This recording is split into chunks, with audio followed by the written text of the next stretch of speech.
Mi nombre es Diego Ramírez y durante casi 8 años fui encargado nocturno del Cyber Station, un establecimiento de computadoras e Internet en la colonia Santa María Aztahuacán, zona oriente de Iztapalapa. Había manejado todo tipo de situaciones en ese lugar. Usuarios problemáticos, equipos dañados, cortes eléctricos, incluso intentos de robo. Creía haberlo visto todo en el negocio de los cybers nocturnos. Había trabajado en 3 establecimientos diferentes antes de llegar al Station. Había certificaciones técnicas en redes y mantenimiento. Conocía cada sonido que hacen las computadoras al encenderse, cada parpadeo de los monitores, cada zumbido de los ventiladores. Pero lo que comenzó a suceder después de las 3 de la madrugada en aquel lugar no solo me hizo renunciar, sino que me llevó a replantear todo lo que creía saber sobre la tecnología y lo que puede o no puede hacer por sí misma. Pero antes de continuar, si esta historia te está intrigando, no olvides suscribirte al canal y activar la campanita para no perderte ningún video. Y por favor, déjame en los comentarios desde qué ciudad me estás viendo y si alguna vez has trabajado en establecimientos nocturnos o has experimentado algo inexplicable con tecnología. Me encanta conocer las experiencias de todos ustedes. Ahora sí, sigamos con lo que sucedió aquella noche. El Cyber Station ocupaba un local amplio en la planta baja de un edificio comercial de 3 pisos, construido a finales de los 90. Teníamos 32 estaciones de trabajo, distribuidas en 4 filas paralelas de 8 computadoras cada una. Las máquinas eran equipos gaming de rango medio montados por nosotros mismos, procesadores Intel de 8ª generación, 16 GB de RAM, tarjetas gráficas GTX que permitían correr la mayoría de los títulos populares.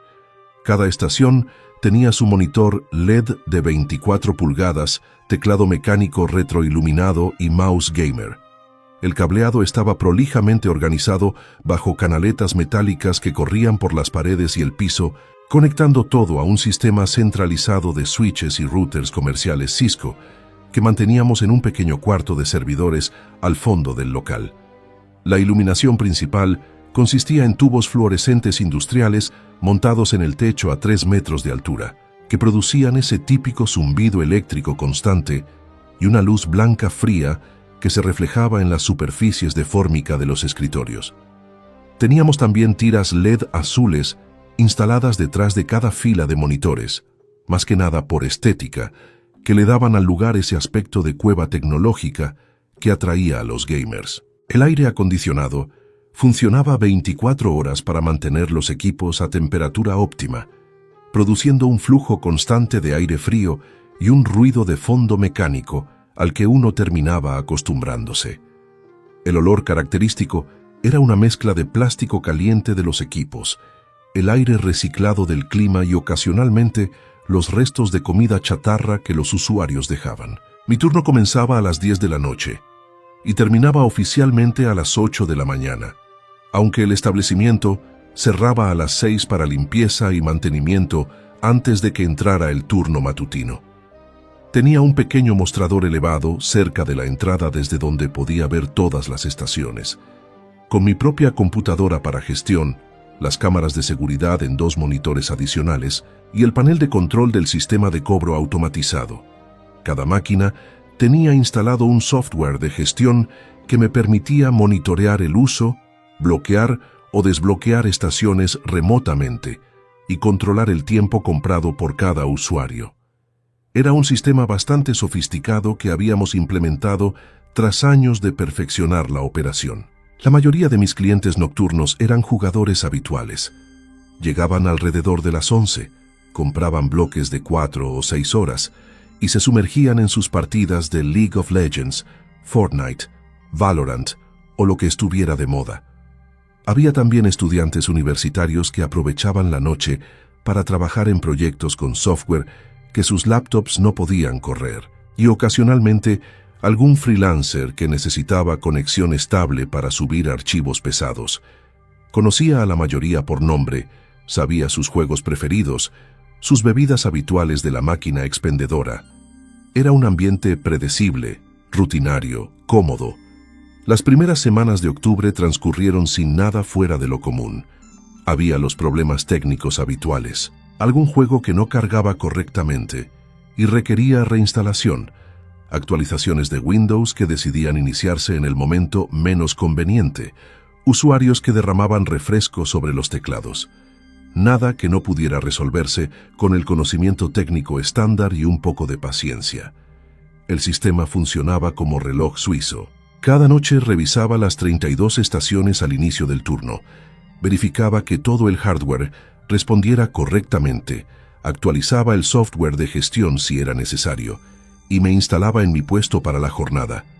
Fue en una madrugada de mediados de octubre cuando registré la primera anomalía. Eran aproximadamente las 3:15 de la mañana. Quedaban solo 4 usuarios en el local, 2 en la segunda fila, jugando juntos algún shooter cooperativo, y 2 más aislados en diferentes esquinas, uno editando video y otro programando algo. El resto del establecimiento estaba vacío, con 28 estaciones apagadas y en modo de espera. Yo estaba revisando los reportes de facturación del día en mi computadora cuando escuché el distintivo sonido de inicio de Windows proveniente de la tercera fila. Levanté la vista y vi que la estación 14, en medio de la tercera fila, había encendido su monitor. La pantalla mostraba la secuencia de carga del sistema operativo, con el logo de Windows girando sobre fondo negro.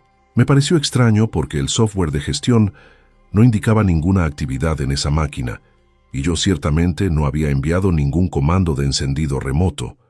Pensé que quizás algún usuario había presionado el botón de encendido al pasar y no lo había notado, aunque era poco probable dado que las estaciones estaban bastante separadas y los pasillos despejados. Me levanté del mostrador y caminé hacia la estación 14. Al llegar, el sistema ya había completado el arranque y mostraba la pantalla de inicio de sesión del software de gestión, esperando que alguien comprara tiempo. Presioné el botón de apagado y mantuve pulsado hasta que la máquina se apagó completamente. Revisé los cables de alimentación por si había algún falso contacto que pudiera estar causando reinicios espontáneos, pero todo estaba firmemente conectado. Verifiqué también el botón de encendido del gabinete por si estaba atascado o demasiado sensible, pero respondía normalmente con el clic táctil apropiado. No encontré nada irregular.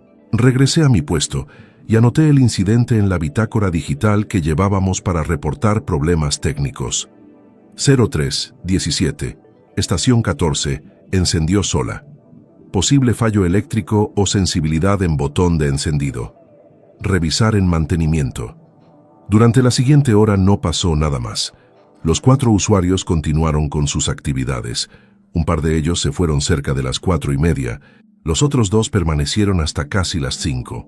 El local quedó completamente vacío a las 5:10 de la mañana. Con el establecimiento vacío, comencé la rutina de limpieza ligera que hacía durante las horas muertas. Pasar un paño por los escritorios, vaciar los botes de basura, barrer ligeramente los pasillos. Estaba en la segunda fila, cerca de la estación 9, cuando escuché nuevamente ese sonido de inicio de Windows. Me giré rápidamente hacia donde provenía el sonido. Era nuevamente la estación 14. El monitor estaba encendido, mostrando la secuencia de carga del sistema. Esta vez caminé con más atención hacia la máquina. Observé cuidadosamente el botón de encendido en el gabinete mientras me acercaba. No había nadie cerca, ninguna vibración o movimiento que pudiera haberlo activado. La estación simplemente se había encendido. Cuando llegué al escritorio, el sistema ya mostraba la pantalla de inicio de sesión. Saqué mi teléfono y tomé una foto del monitor encendido con el timestamp visible en la esquina. Luego abrí el visor de eventos de Windows para revisar el registro del sistema. Los logs mostraban que el encendido había sido iniciado a las 05:23:41, pero el tipo de evento registrado era inicio normal del sistema, exactamente el mismo que se registraría si alguien presionara manualmente el botón de encendido. No había ningún comando de Wake on LAN desde la red. No había ninguna tarea programada que pudiera haberlo activado. No había actualizaciones pendientes configuradas para esa hora. El sistema simplemente reportaba que alguien o algo había presionado el botón de encendido físicamente. Apagué la máquina nuevamente y esta vez decidí desconectar completamente el cable de alimentación de la parte trasera del gabinete. Si había algún problema eléctrico en el circuito, esto lo aislaría completamente. Enrollé el cable y lo coloqué sobre el escritorio para que fuera obvio que la máquina estaba desconectada. Tomé otra foto de la configuración y continué con mis tareas. Cada pocos minutos miraba hacia la tercera fila para confirmar que la estación 14 permaneciera apagada, lo cual ocurrió sin problemas durante el resto de mi turno. Al día siguiente, durante el cambio de turno con Mónica, la encargada matutina, le conté sobre los 2 incidentes de encendido espontáneo. Ella revisó la bitácora y frunció el ceño. Me dijo que durante su turno del día anterior había tenido que reiniciar esa misma estación 2 veces porque se había congelado sin razón aparente, algo que no era común en esos equipos. Decidimos que probablemente había algún problema con la motherboard o la fuente de poder y que habría que revisar el equipo durante el mantenimiento programado del fin de semana. Le sugerí que por mientras dejara esa estación fuera de servicio para evitar que los usuarios tuvieran problemas, y ella estuvo de acuerdo. Durante las siguientes 3 noches, la estación 14 permaneció desconectada y no hubo incidentes. El fin de semana, Gustavo, nuestro técnico de mantenimiento, revisó exhaustivamente el equipo. Cambió la fuente de poder por precaución, verificó todas las conexiones de la motherboard, actualizó el BIOS, hizo pruebas de estrés al procesador y la memoria RAM. Todo funcionó perfectamente durante las pruebas. No encontró absolutamente nada malo con el hardware. El lunes por la noche, la estación 14 volvió a estar operativa en el sistema. La primera noche, después del mantenimiento, transcurrió sin problemas. Varios usuarios utilizaron la estación 14 durante diferentes horarios, jugaron, navegaron, no reportaron ningún inconveniente. Cuando el último cliente se fue alrededor de las 2:30 de la madrugada, el establecimiento quedó vacío. Me puse a actualizar el inventario de bebidas y snacks de la máquina expendedora, tarea administrativa que aprovechaba para hacer durante las horas tranquilas. Eran las 3:18 de la mañana, según el reloj digital de la pared cuando lo escuché. No fue el sonido de inicio de Windows de una sola computadora. Fueron varios, casi simultáneos, como una cascada de sistemas encendiéndose. Dejé caer el portapapeles con el inventario y corrí hacia el área de las estaciones. Lo que vi me detuvo en seco a mitad del pasillo central. 6 computadoras estaban encendiéndose. Las estaciones 14, 15, 16 de la tercera fila y las estaciones 22, 23 y 24 de la cuarta fila. Todas en la misma zona del establecimiento, formando un patrón rectangular de 2 filas por 3 columnas. Los monitores se iluminaban uno tras otro, con diferencia de apenas segundos, mostrando las secuencias de inicio del sistema operativo. El resplandor azulado de las pantallas creaba un rectángulo de luz en medio del local oscuro, proyectando sombras extrañas en las paredes. Mi corazón se aceleró. Corrí hacia mi estación de control y abrí el software de gestión. El panel mostraba todas esas 6 computadoras como activas, pero ninguna tenía sesión iniciada ni tiempo comprado. Verifiqué el historial de comandos del sistema. No había ningún registro de comandos remotos de encendido enviados desde mi terminal ni desde ninguna otra ubicación de la red. Revisé las cámaras de seguridad, rebobinando los últimos 5 minutos. Las grabaciones mostraban claramente el local vacío, ningún movimiento humano, y luego las computadoras encendiéndose solas. Sentí un escalofrío recorrer mi espalda.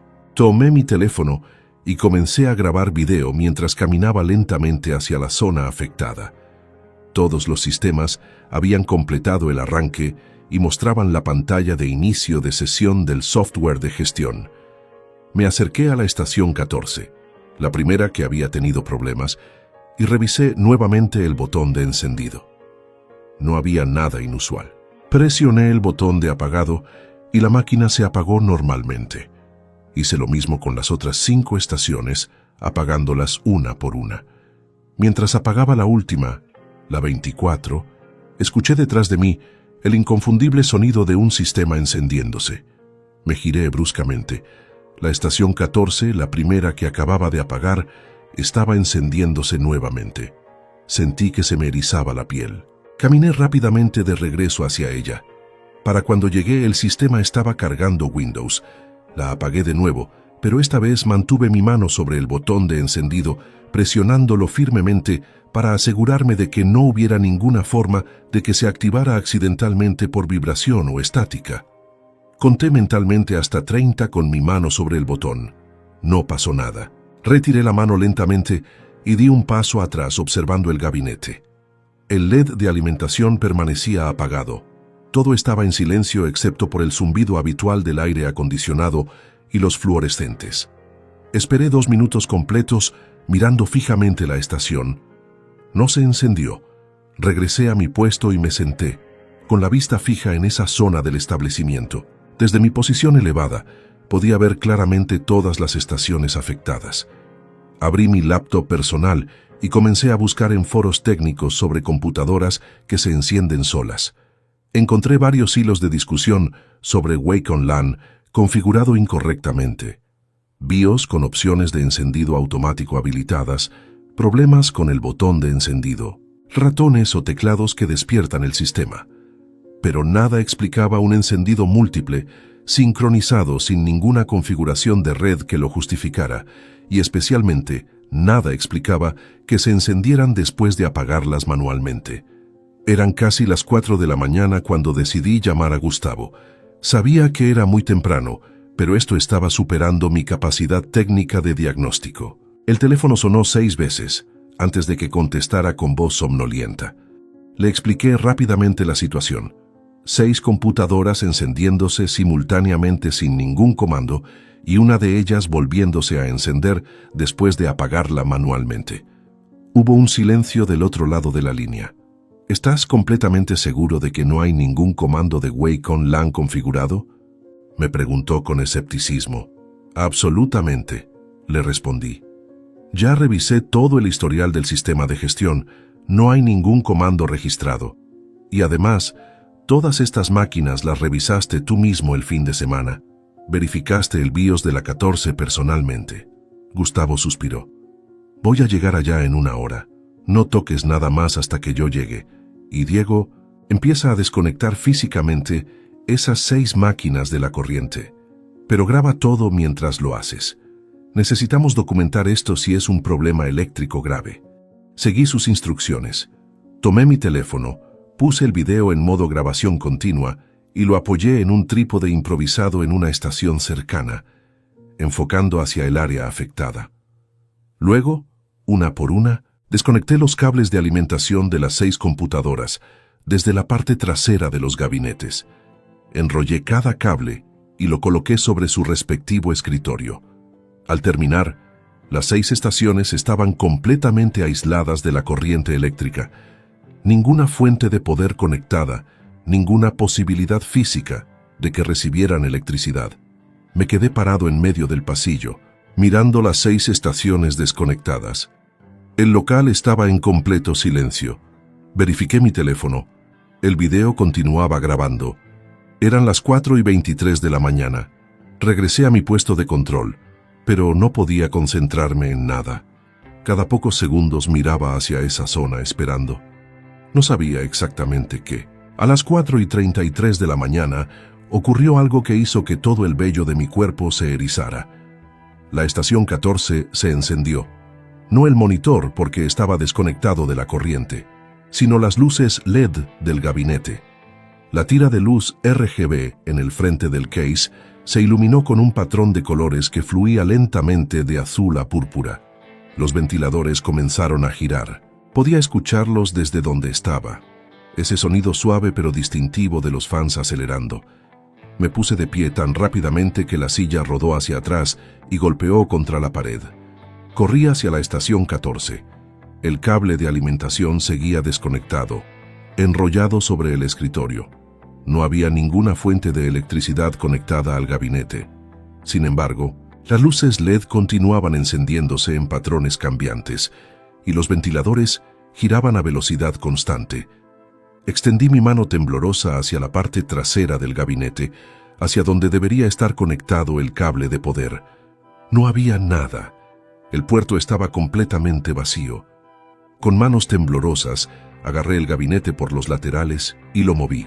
El case completo se desplazó sin resistencia. Ningún cable lo conectaba a nada. Estaba completamente aislado. Y sin embargo, estaba encendido.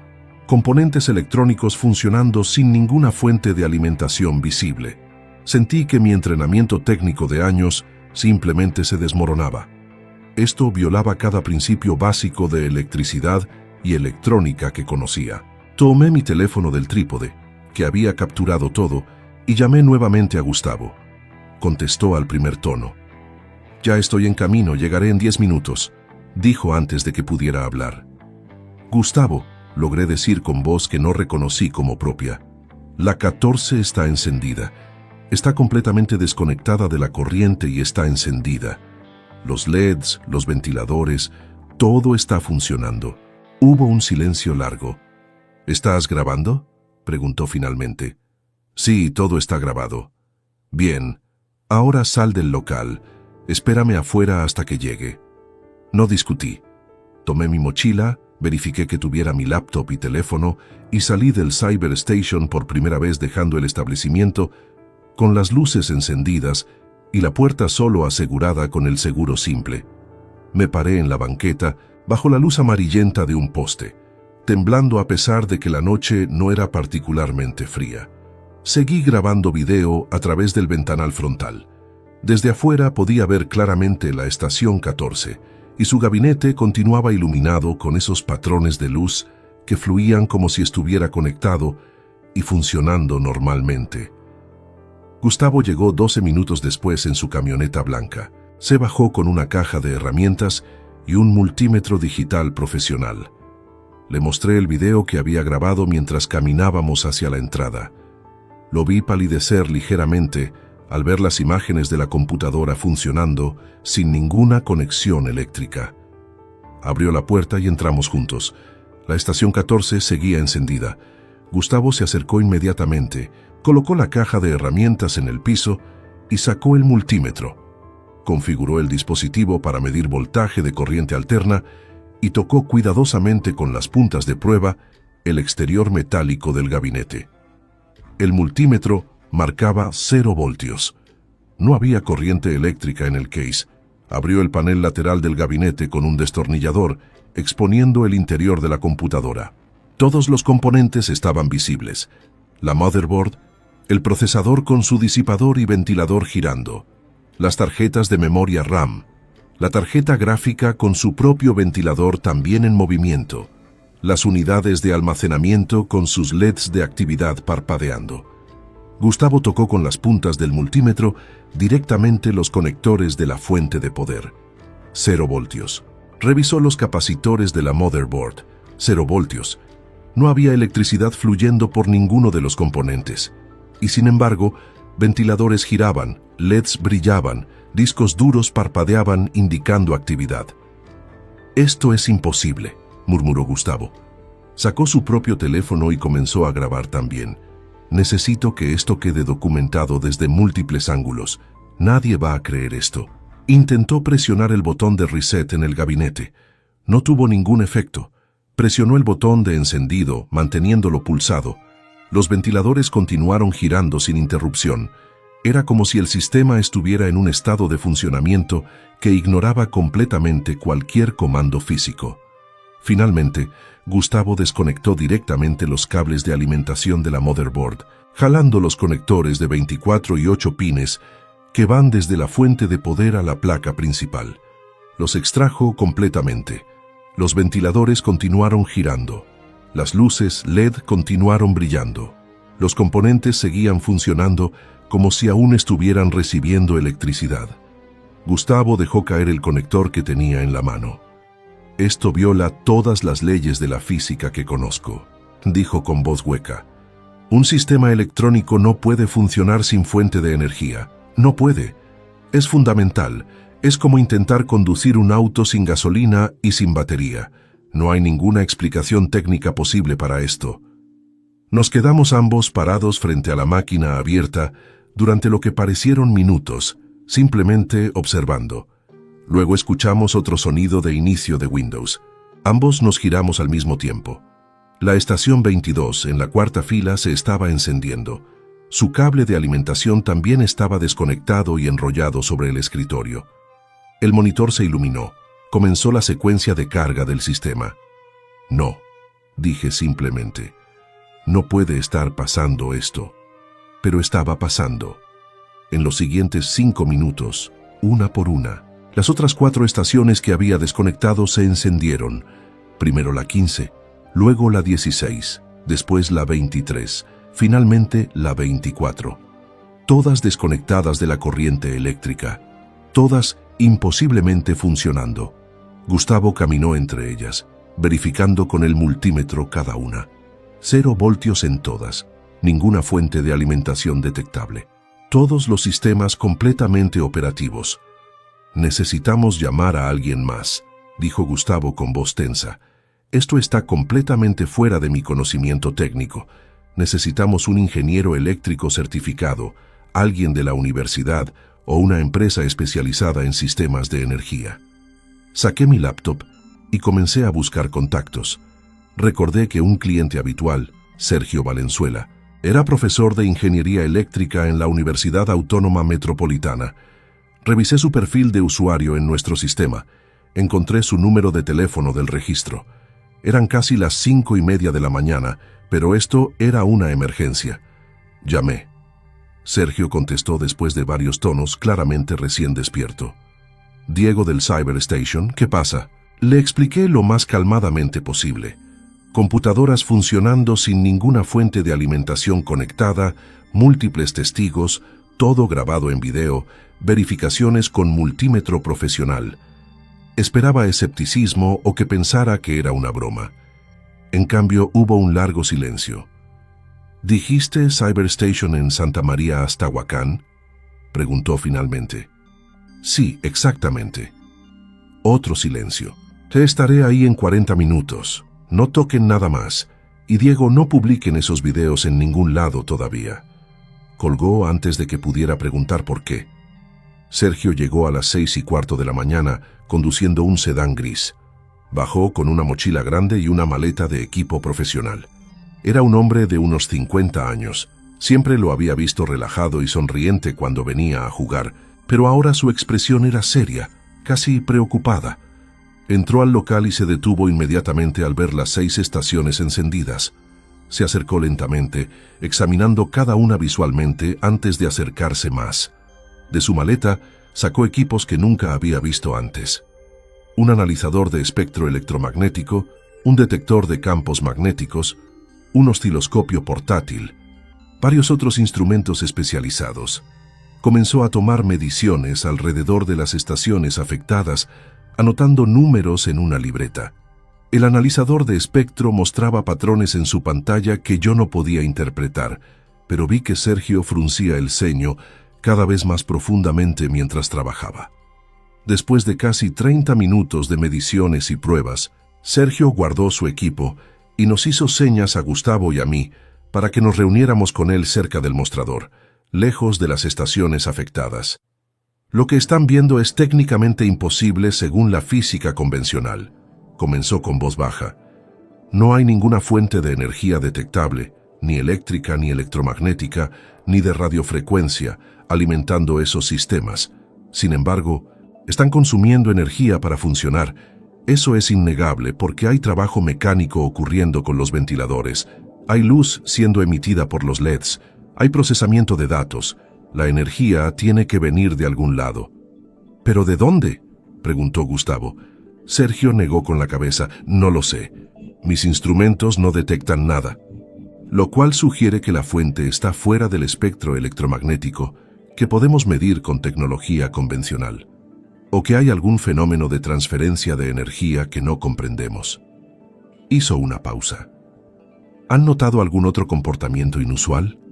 Patrones en las pantallas, respuestas a estímulos externos, secuencias específicas.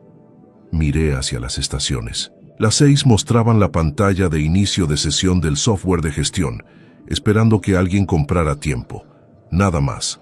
Entonces lo noté. Los cursores en las pantallas se estaban moviendo. No mucho, solo pequeños movimientos erráticos, como si alguien estuviera moviendo los ratones suavemente. Pero nadie estaba tocando ningún ratón. Los cursores, dije señalando. Se están moviendo solos. Los tres nos acercamos cuidadosamente a las estaciones. Efectivamente, en cada una de las 6 pantallas, el cursor del ratón se movía con pequeños desplazamientos aleatorios. Sergio sacó su teléfono y comenzó a grabar. Luego, como si respondieran a nuestra observación, los movimientos cesaron. Los cursores quedaron completamente estáticos. Esperamos. Nada pasó durante 30 segundos. Entonces, simultáneamente en las 6 pantallas, los cursores se movieron hacia el centro exacto de cada monitor y se detuvieron. «Eso no es aleatorio», murmuró Sergio. «Eso es deliberado». Extendió su mano hacia el ratón de la estación 14 e intentó moverlo. El cursor no respondió.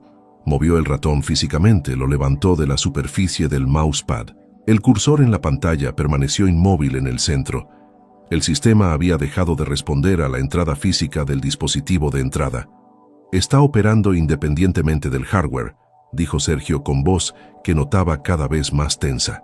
Entonces, las pantallas cambiaron, las 6 simultáneamente. La interfaz del software de gestión desapareció y fue reemplazada por un fondo negro con líneas de texto verde, como una antigua terminal de comandos.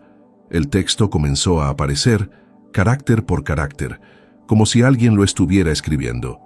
Sistema operativo. Respondiendo conexión establecida, protocolo de comunicación activo, interfaces humanas detectadas. 3 esperando instrucciones. Los 3 retrocedimos instintivamente. «¿Qué demonios es eso?», dijo Gustavo. Sergio estaba pálido. «Eso no es parte de ningún sistema operativo Windows. Ese es un protocolo de comunicación personalizado. Alguien o algo está tratando de establecer contacto». Miró las pantallas, luego nos miró a nosotros. «Esto está completamente fuera de mi campo de experiencia. Necesitamos cerrar este lugar y contactar a alguien que estudie fenómenos inusuales». «¿Qué tipo de fenómenos inusuales?», pregunté, aunque parte de mí ya sabía la respuesta. Sergio me miró directamente. «El tipo que sugiere que la tecnología está interactuando con algo que no es tecnológico en el sentido tradicional». Antes de que pudiera responder, el texto en las pantallas cambió. «Diego Ramírez, encargado nocturno Gustavo Medina, técnico de mantenimiento Sergio Valenzuela, ingeniero eléctrico, identidades confirmadas. Comunicación posible responder». Si no sentí que la sangre se me helaba. El sistema conocía nuestros nombres completos. No había forma de que eso fuera posible. Nuestros nombres no estaban ingresados en esas computadoras específicas. El software de gestión corría en mi terminal de control, no en las estaciones de clientes. Y sin embargo ahí estaban, nuestros nombres, nuestras profesiones, como si quien sea, o lo que sea que estuviera controlando esos sistemas, tuviera acceso a información que no podía tener. «No respondan», dijo Sergio firmemente. «No interactúen con esto de ninguna forma. Vamos a desconectar completamente el sistema eléctrico del local. Si no hay energía en ningún circuito, tiene que detenerse». Corrimos hacia el cuarto de servidores al fondo. Sergio encontró el breaker principal del establecimiento, una caja grande de circuitos con el interruptor maestro claramente marcado. «Cuando baje esto, van a apagarse todas las luces, el aire acondicionado. Todo el local quedará completamente sin electricidad», advirtió. Asentimos. Sergio bajó el interruptor maestro. El efecto fue inmediato. Los tubos fluorescentes se apagaron, sumergiéndonos en oscuridad. El zumbido constante del aire acondicionado cesó. El único ruido era nuestra respiración acelerada. Usamos las linternas de nuestros teléfonos para iluminar el camino de regreso al área principal del establecimiento. Las luces de emergencia de la salida proporcionaban un resplandor rojo tenue. Llegamos al área de las estaciones afectadas, esperando encontrar todo apagado. Pero las 6 pantallas seguían encendidas, brillando en la oscuridad con ese resplandor verde de las terminales de comando. El texto había cambiado. Interrupción de energía detectada. Sistemas permanecen activos, fuente de energía. No convencional comunicación, permanece abierta. Repetir pregunta. Responder si no. Esto es imposible, repetí. Mi voz sonaba quebrada. Todo el edificio está sin electricidad. No hay ninguna fuente de energía. ¿Cómo pueden seguir encendidas? Sergio iluminó con su teléfono el panel de circuitos en la pared. Confirmó que no había absolutamente ninguna corriente fluyendo. Luego iluminó las computadoras. Los ventiladores seguían girando. Las luces LED seguían brillando. Las pantallas mostraban imágenes nítidas. «Tenemos que salir de aquí», dijo Sergio con voz que delataba miedo apenas contenido.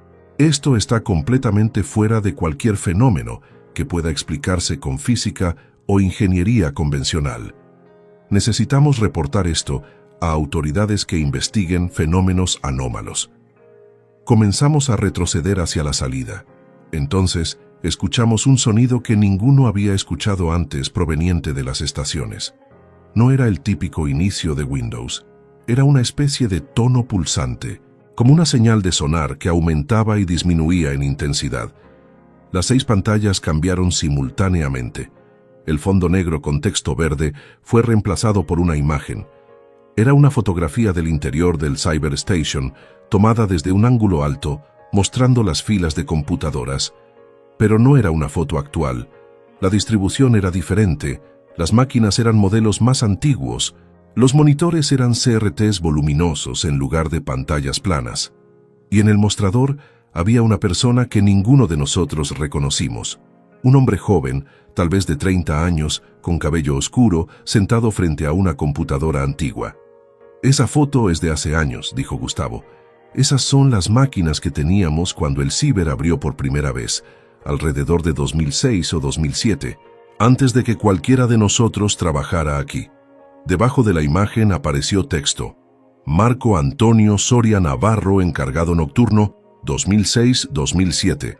Último turno, 3 de noviembre 2007. Desaparecido sin rastro durante turno nocturno. Su búsqueda permanece activa». Sentí que el aire salía de mis pulmones. Saqué mi teléfono y busqué rápidamente «Marco Antonio Soria Navarro, desaparecido, Iztapalapa, 2007». Aparecieron varios resultados de notas periodísticas antiguas. Abrí la primera. Era un artículo de un periódico local. «Empleado de Cybercafé desaparece misteriosamente durante turno nocturno. Marco Antonio Soria Navarro, de 28 años, fue visto por última vez en su lugar de trabajo la madrugada del 3 de noviembre de 2007. Las cámaras de seguridad muestran al joven trabajando normalmente hasta las 3:30 am, momento en que las grabaciones presentan interferencia. Cuando las imágenes se recuperan a las 4:15 am, Soria ya no aparece en el local, pero las puertas permanecían cerradas desde el interior. Le mostré el artículo a Sergio y Gustavo. Los 3 nos miramos en silencio. «Esa persona desapareció hace casi 18 años», murmuró Sergio. «Y ahora estas máquinas están mostrando su foto, mencionando su nombre». Las pantallas cambiaron de nuevo. Marco permanece en el sistema. Nunca abandonó estas instalaciones, quedó atrapado entre circuitos. Conciencia fragmentada en datos han estado trabajando sobre su presencia durante años sin saberlo. «Vámonos», dije con voz firme. «Ahora. No me importa qué es esto o cómo es posible. Tenemos que salir de este lugar». Los 3 corrimos hacia la puerta. La abrimos y salimos a la banqueta. El cielo comenzaba a clarear con los primeros indicios del amanecer. Respiramos el aire fresco de la mañana, tratando de procesar lo que habíamos visto. Sergio llamó inmediatamente a un contacto que tenía en una organización que investigaba fenómenos tecnológicos inexplicables. Les explicó brevemente la situación y nos dijo que llegarían durante el día para hacer una investigación completa del lugar. Mientras tanto, ninguno de nosotros debía entrar al establecimiento. Llamé al dueño del Cyber Station, el señor Vargas, y le expliqué que había un problema técnico grave que requería investigación especializada y que el lugar debía permanecer cerrado hasta nueva orden. Durante las siguientes semanas, el equipo de investigadores hizo múltiples visitas al Cyber Station. Realizaron mediciones exhaustivas, entrevistaron a todos los que habíamos trabajado ahí, revisaron cada byte de datos en los servidores, investigaron la historia del local. Descubrieron que el lugar había sido construido sobre lo que antes era un almacén de equipos electrónicos que había tenido un incendio en 1998, causando la pérdida de varios trabajadores. También encontraron reportes de otros 2 empleados nocturnos que habían renunciado abruptamente en años anteriores, citando experiencias extrañas con las computadoras, aunque ninguno había documentado eventos tan extremos como los que nosotros presenciamos. Las 6 computadoras afectadas fueron removidas del local y llevadas a un laboratorio especializado. Los investigadores reportaron que los equipos mostraban patrones de actividad electromagnética anómalos, incluso cuando todos los componentes eran físicamente desconectados y aislados. Los discos duros contenían fragmentos de datos que no correspondían a ningún software instalado, patrones binarios que, al ser analizados, sugerían algún tipo de intento de comunicación estructurada. Nunca encontraron una explicación definitiva para lo que ocurrió. Los investigadores solo pudieron confirmar que el fenómeno era real, estaba documentado exhaustivamente en video y mediciones instrumentales y desafiaba la comprensión actual de cómo la tecnología puede o no puede operar. Propusieron una hipótesis tentativa, que bajo ciertas condiciones específicas, la conciencia humana podía, al momento de un evento traumático extremo, fragmentarse e integrarse parcialmente con sistemas electrónicos que estuvieran activos en ese momento, creando una especie de presencia residual que podía interactuar con tecnología similar años después. Yo renuncié al Cyber Station 2 días después de aquella noche. No pude volver a entrar a ese lugar.